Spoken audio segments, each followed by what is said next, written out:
So, what Mac is Apple going to release next? The M2 Air? No, The Mac Pro? of course not. Hey, what's going on everyone? Greg here, and we are almost at the end of January, which means we are about to escape the drought of Apple product releases and enter into what could end up being Apple's most jam-packed year yet. So we got a lot to talk about with one of my favorite subjects, Mac rumors and speculation. And today we get to talk about my favorite Mac, the iMac. So get subscribed and get ready, because I've said it before and I'll say it again. This computer sounds like my dream machine, and it could be coming very soon and more powerful than you thought. So when it comes to Mac updates, you've probably heard a lot about M2 Macs in regards to the hotly anticipated M2 MacBook Air, but like I've been telling my viewers for a little while now, while many other channels are saying that the MacBook Air is going to be released in the fall, I've been telling you in my last updates that I think this laptop is going to be announced for fall of 2022, because we have to remember that Apple is running out of time to complete the Apple Silicon transition timeline, and while an M2 Air might be the most anticipated Mac for that redesign, we have to remember that that product has already completed the Apple Silicon transition, and Apple simply needs to bring its limited focus to transitioning over the last Intel Macs and complete the transition of its most powerful desktop computers.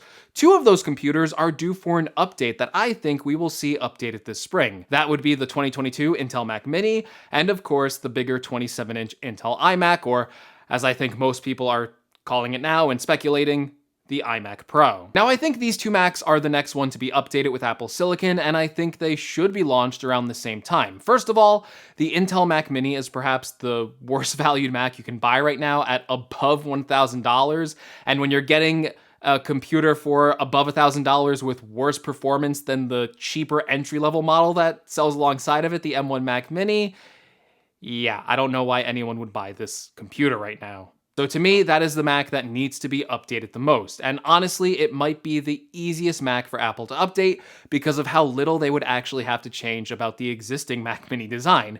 Granted, there are rumors saying that this next Pro-level Mac Mini will get a slight redesign with a new plexiglass top and perhaps a slimmer design than the existing Mac Mini, but the basic concept is basically just taking a metal enclosure and putting in new boards and chips for Apple Silicon. Of course, these new Mac Minis will be a higher end version of this existing M1 machine, so they should be getting the same exact chips as the MacBook Pro in the form of the M1 Pro and M1 Max chip. These would be significant boosts in performance over the existing Intel Mac Mini, especially in the graphics department where the current M1 Mac Mini already smokes the Intel UHD graphics card. So there are going to be huge leaps and bounds in performance for this Mac Mini. I think the biggest advantage for this Mac Mini will be the expanded port selection, which should feature just as many ports as the M1 version, but probably even more, with current rumors saying that this Mac could support up to 4 Thunderbolt USB-C ports,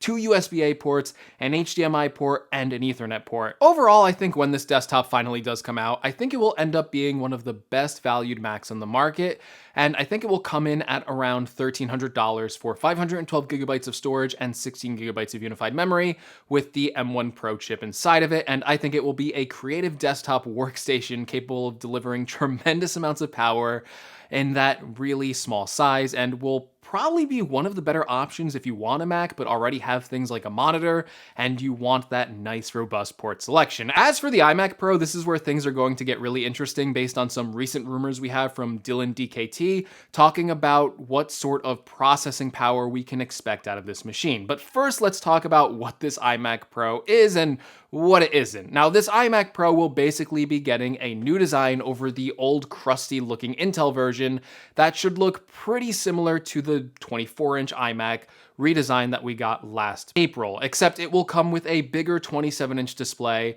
and it probably won't come in the wide color selection of the 24-inch iMac, maybe just space gray and silver as an option. And even though it might look kind of similar to the 24-inch iMac, I think it will also have a thicker design to accommodate an even better thermal design to make sure it can properly cool the M1 Pro and M1 Max chips that will be put into this machine. And because it's thicker, this design, unlike the M1 iMac, should be able to accommodate more ports, with at least 3 to 4 Thunderbolt USB-C ports and an SD card slot. Some rumors also depict an HDMI port, but I think that's kind of less likely to happen. Now, the M1 Pro iMac Pro is also rumored to come with a 120Hz 5K mini LED display that should be very similar in quality to the displays we just got on recent MacBook Pros, except this time scaled up to a much larger 27-inch display. Basically, this display will look amazing with deep, inky black levels and peak HDR brightness of up to 1600 nits, which will probably make it one of the best desktops to get if you deal with HDR footage, or if you just want a fantastic looking and smooth display with that 120Hz ProMotion goodness. However, what may end up being one of the best selling points about this iMac Pro is actually its performance. Now, it's easy to assume that Apple will give us a breadth of options here, with probably the low-end and lower-cost versions of the iMac Pro being outfitted with the same M1 Pro and M1 Max chips that come on the new MacBook Pros. Those chips would be right at home on an iMac. However, Apple may push the envelope on this iMac Pro even further by offering even more advanced M1 chip configurations. Because Dylan DKT on Twitter, who has correctly reported on Apple rumors in the past, is saying that he has received confirmation that there will be an additional configuration for the upcoming iMac Pro beyond the M1 Max. This would be a new 12-core CPU configuration. Now, I've reported on this already in previous iMac videos, talking about a chip that is even more powerful than the M1 Max, with Apple already working on designs with up to 20 and 40 CPU cores for the Mac Pro, and with as much as 128 GPU cores. If I had to speculate, I think this 12-core chip would be a lower binned version of that 20-core M1 chip that is destined for the Mac Pro. With a 12-core CPU, this would basically net the iMac 2 additional high-performance cores, which could ramp up the multi-core performance of this desktop iMac even further than the already impressive MacBook Pros, especially when you consider the iMac doesn't need to worry about energy efficiency as much because it won't be running on battery power. With a 12-core CPU, there's also a good chance that the GPU core count will also be increased in this iMac Pro, and we could see GPU designs for whatever Apple calls this higher-end M1 chip that go beyond the 32-core GPU cores found in the Max chip. In fact, Apple may be spending most of their allotment on this chip for cores on the GPU, because you can already outfit the current Intel iMacs with a couple different dedicated graphics cards. So Apple may need to implement even more GPU cores to make sure that they are able to beat those existing Intel iMacs in GPU performance. Now, that extra CPU power will likely come at an extra cost. We can already see that adding the Max chip to the MacBook Pro increases the price by basically $700, and it stands to reason that a 12-core variant will be even more expensive than that. And for starting prices on the iMac Pro, my current guess is probably around $3,000 starting price, especially if you look at the display market and realize that dedicated 4K mini LED displays are already selling for around that price point or even higher. And that doesn't even come with a computer. So expect this iMac Pro to be pretty expensive. Now, the most exciting thing about this rumor to me is that this rumor was found apparently in a snippet of code, which means that perhaps this iMac Pro is getting ready to launch sometime soon. For me, I think a spring announcement sometime in March or April makes the most sense for the timeline of when we can see these new Apple Silicon Macs. So the new iMac Pro and the new Mac Mini. Or at the latest, I would kind of put these two computers as June in WWDC, and that's to account for if Apple runs into any issues with the supply chain, which obviously there are a lot of supply chain shortages right now.